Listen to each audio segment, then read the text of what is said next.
Hello students, today we are going to discuss a new topic, that is pollination.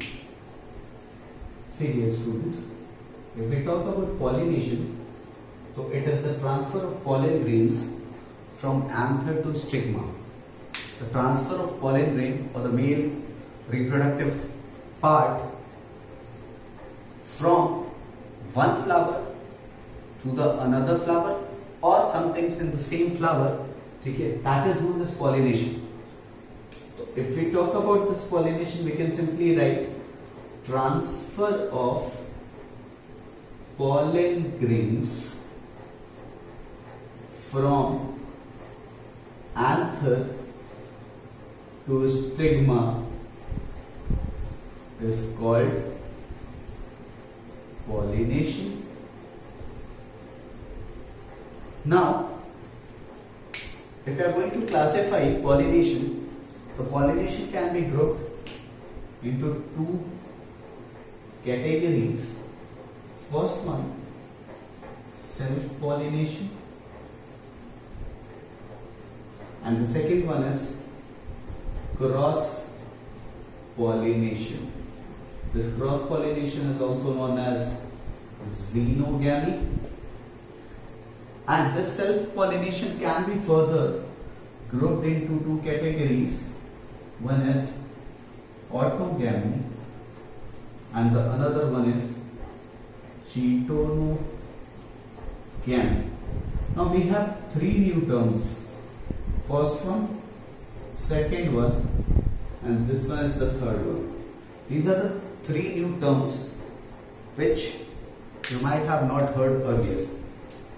Now coming to this one, first of all, self-pollination. What is self-pollination? The pollination that takes place within the same flower or within the same plant is said to be self-pollination. In this particular self-pollination, autogamy refers to pollination. Let me show you. Pollination that takes place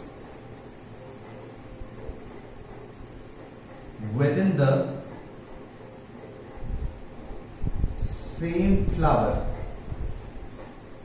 Means the flower will be bisexual and the pollination means the transfer of pollen will take place within the same flower. If we talk about chaetonogamy, it is a pollination that takes place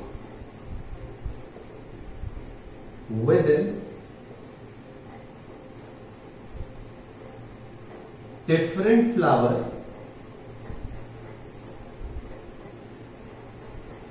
of the same plant. Means the plant will be same but the flower will be different. So students, if we talk about the difference between autogamy and chaetonogamy, the major difference is that this autogamy takes place within the same flower and chaetonogamy takes place within different flowers from the same plant. The another difference is that this autogamy is self-dependent, means it does not require any agent, but here some agent is required, because without the help of agent the pollen cannot transfer from one flower to another. The agent might be insect, wind, water, anything, but there some external agent is required. But here in case of autogamy, no external agent is required. Now if we talk about xenogamy, so xenogamy, as I have told you, that it is a type of cross-pollination, or it is a cross-pollination. So cross-pollination means the transfer of pollen grains within different plants. Okay? So here the pollen grain will transfer from one plant to another. That is known as xenogamy. Pollination that takes place within different plant. Now, if we are going to classify this xenogamy, it can be grouped into abiotic and biotic factor. What are abiotic factors? Wind pollination as well as water pollination. Wind pollination also known as anemophily, and water pollination also known as hydrophily. These are the two important terms. Now if we talk about biotic factor, there are many biotic factors. Some of the biotic factors: insects. The pollination by insect is known as entomophily. The second one is bat. Pollination by bat is known as chiropterophily. Third one is bird. Pollination by bird is known as ornithophily.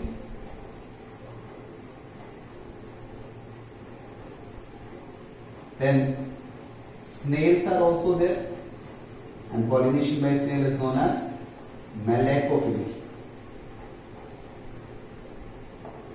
See students, these are the different agents, or these are the different biotic agents which are responsible for pollinating different type of flowers, or you can say for cross pollinating different type of flowers. These are abiotic factors such as wind and water, anemophily and hydrophily. Some of the plants that means whose habitat are near the water or aquatic bodies, they can be pollinated by the help of water. Then most of the plant get pollinated by the help of wind. So wind pollination is also there. Autogamy I have already told you, and geitonogamy. So these are the different types of pollination that can be seen in different type of plants. Now coming to the next topic, adaptation for self-pollination. See, there are different plants that adapt themselves differentially so as to perform self-pollination. So adaptation for self-pollination, if we talk about, so the first thing here is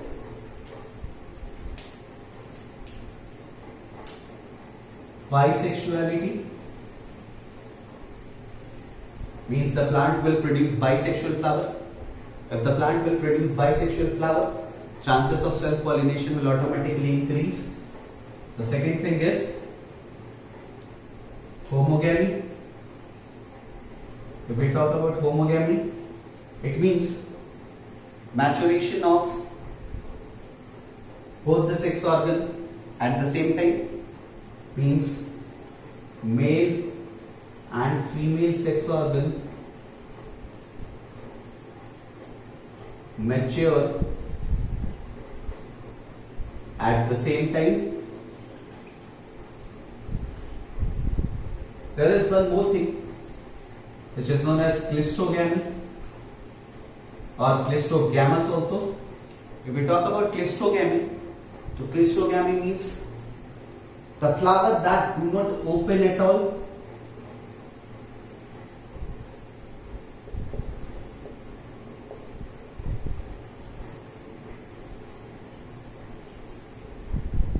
See students, if we talk about this particular term cleistogamy or cleistogamous flowers, so these are the flower which do not open at all. If the flower will not open and their genitals are present inside it, inside the petals, so in that case there will be chance of self-pollination only. It cannot cross-pollinate because that flower is not going to open for any other pollen grain. So since it is not opening, so there the production will be always same type of flower, that is self-pollination. So these are the three different types of adaptation of flowers or adaptation of plants so as to show self-pollination. or inbreeding. We can also say inbreeding devices. Alright students, after this, the next thing is outbreeding devices. But before going towards outbreeding devices, we will discuss about advantage and disadvantage of self-pollination. So what are advantage and disadvantage? See, if we talk about advantage, so the first thing is, if the flower that performs self-pollination are independent flower, means they do not require any type of external agent in most of the cases, means at least where autogamy is taking place. In that cases, it do not require or it do not depend upon any external agent. First thing. Second thing, need not produce large amount of pollen grains, a large number of pollen grains, since self-pollination will take place within the same flower or within the same plant, so a lot of pollen grains is not required. So that is also one of the major advantage of self-pollination. If we talk about disadvantage of self-pollination,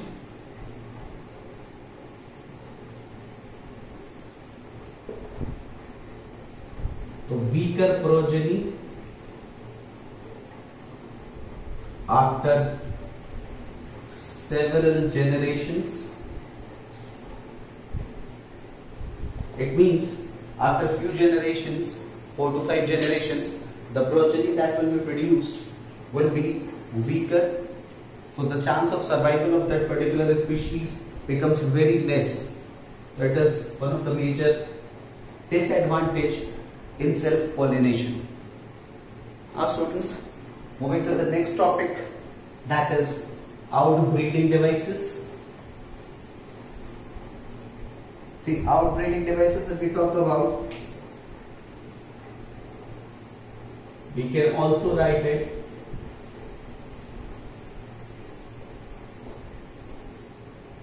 adaptation of plants for cross-pollination.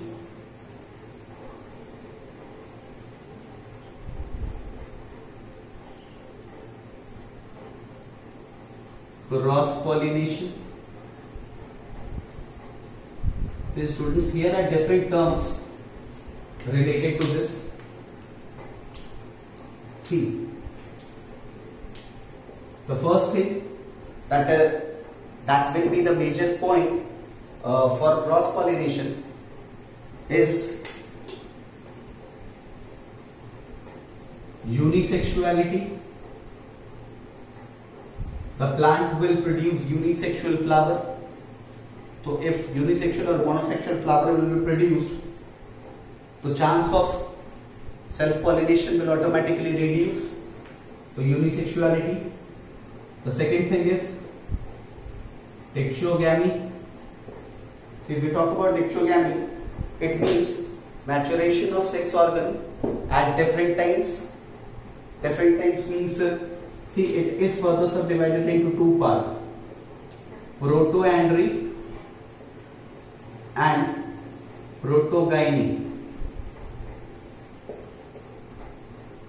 When the anther matures prior to the ovary, that condition is known as protoandry or protandry, and when the ovary matures prior to the anther or prior to the formation of pollen grains, it is said to be protogyny. So dichogamy is also one of the important outbreeding device or one of the important adaptation of plant for cross-pollination. The other thing is hercogamy. If we talk about hercogamy, so it is a special type of barrier in plants, or you can say a structural barrier due to which self-pollination cannot occur. That thing is known as hercogamy. One more thing is there, heterostyle. If we talk about heterostyle, so here the size or the position of the male as well as female part is different. Means the male part will be either too short so as to reach to the stigma, or the female part will be at a higher position so that the pollen grains of the same flower cannot reach and pollinate it. So these are different adaptation of plant for cross pollination. For today, it is all about pollination. Now, in the next lecture, we will meet with some other topic. Thank you.